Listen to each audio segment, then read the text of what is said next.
एक अप्रत्याशित फैसले की छाया 2025 के दूसरे छमाही में वैश्विक अर्थव्यवस्था को एक अभूतपूर्व झटका लगा था।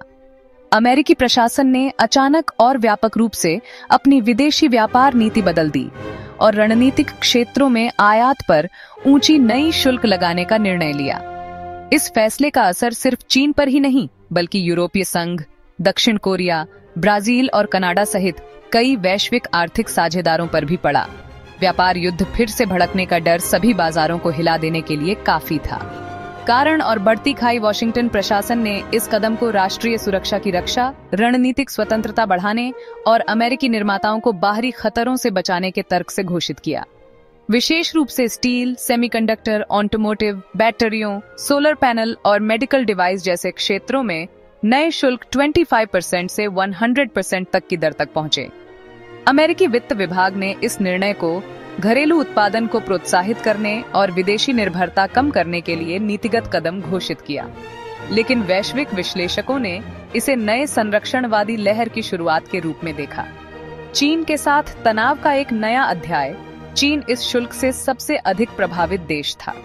विशेष रूप से उच्च तकनीक उत्पादों पर अतिरिक्त टैक्स के कारण चीन के अमेरिकी निर्यात का 40% से अधिक हिस्सा प्रभावित हुआ। बीजिंग प्रशासन ने इस कदम को आर्थिक दबाव का उपकरण बताया और प्रतिशोधी कदमों की घोषणा की। चीन ने कुछ ही समय में कुछ अमेरिकी कृषि उत्पादों और विमानन पार्ट्स पर शुल्क बढ़ाकर जवाब दिया। ये तनाव दोनों विशाल अर्थव्यवस्थाओं के बीच वैश्विक आपूर्ति श्रृंखलाओं में अनिश्चितता की नई लहर लेकर आया। यूरोप और अन्य सहयोगियों की प्रतिक्रिया, यहाँ तक कि अमेरिका के पारंपरिक सहयोगी भी इस फैसले से अछूते नहीं रहे। जर्मनी, जापान और दक्षिण कोरिया जैसे देशों के कार, टेक्नोलॉजी और ऊर्जा उपकरणों के निर्यात को बड़ा झटका लगा। यूरोपीय आयोग ने इस कदम को एकतरफा और अंतर्राष्ट्रीय व्यापार कानून के विरुद्ध बताया और विश्व व्यापार संगठन में आधिकारिक शिकायत की। कनाडा और मेक्सिको भी नए शुल्क से प्रभावित हुए, जिससे यूएसएमसीए उत्तर अमेरिकी मुक्त व्यापार समझौता ढांचे में भी तनाव आया। ये नीतियां क्षेत्रीय एकीकरण की नींव को भी हिलाने लगी। वैश्विक बाजारों में झटके घोषणा के तुरंत बाद वैश्विक शेयर बाजारों में भारी उतार चढ़ाव देखने को मिला। जहां प्रौद्योगिकी और औद्योगिक कंपनियों के शेयर गिरे, वहीं डॉलर की तेज सराहना से विकासशील देशों की मुद्राओं पर व्यापक दबाव पड़ा। सोने और क्रिप्टो संपत्तियों की ओर रुझान तेजी से बढ़ गया। निवेशकों ने सुरक्षित निवेश तलाशे। वास्तविक क्षेत्र में अनिश्चितता बढ़ी। आपूर्ति श्रृंखलाओं का फिर से ढांचा तैयार किया गया, पर यह आसान नहीं था। उत्पादन लागत बढ़ी, लॉजिस्टिक योजनाएं बिगड़ गईं और वैश्विक विकास पूर्वानुमान नीचे कर दिए गए। तकनीकी युद्ध में नया मोर्चा नए शुल्क निर्णयों का मुख्य फोकस उन्नत तकनीकी उत्पाद थे। अमेरिका ने सेमीकंडक्टर, इलेक्ट्रिक वाहन बैटरियों, एआई चिप्स और नवीकरणीय ऊर्जा उपकरणों जैसे रणनीतिक वस्तुओं में विदेशी निर्भरता खत्म करने की कोशिश की, जिससे इन क्षेत्रों में आयात हतोत्साहित हो।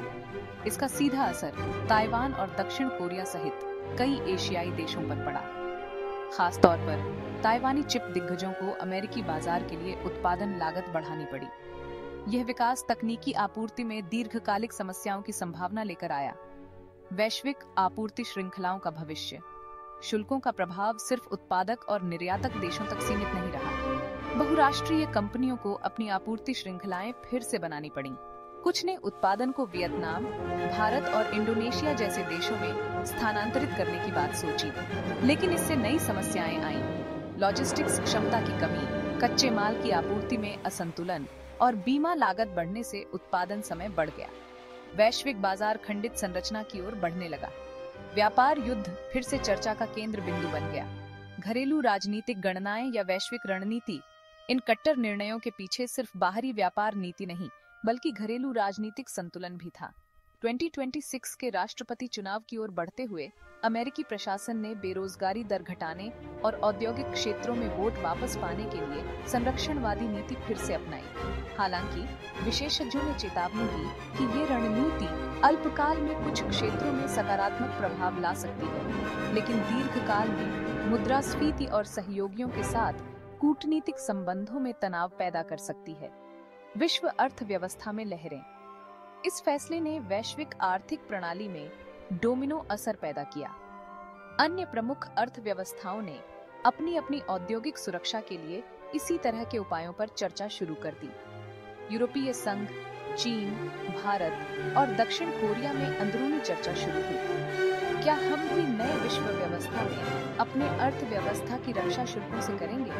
अगर यह प्रवृत्ति फैलती है तो वैश्विक मुक्त व्यापार का युग खत्म होकर शुल्कों से घिरे नए संरक्षणवाद के युग में बदल सकता है। इसने बहुतों को 20वीं सदी की शुरुआत के आर्थिक धोखेबाजी और महामंदी के बाद की व्यापार नीति की याद दिला दी। भविष्य की दिशा क्या है? अमेरिका के वैश्विक शुल्क संभावित रूप से सिर्फ आज के आर्थिक संतुलन को ही नहीं बल्कि भविष्य के व्यापार पैटर्न को भी पुनर्निर्मित करेंगे।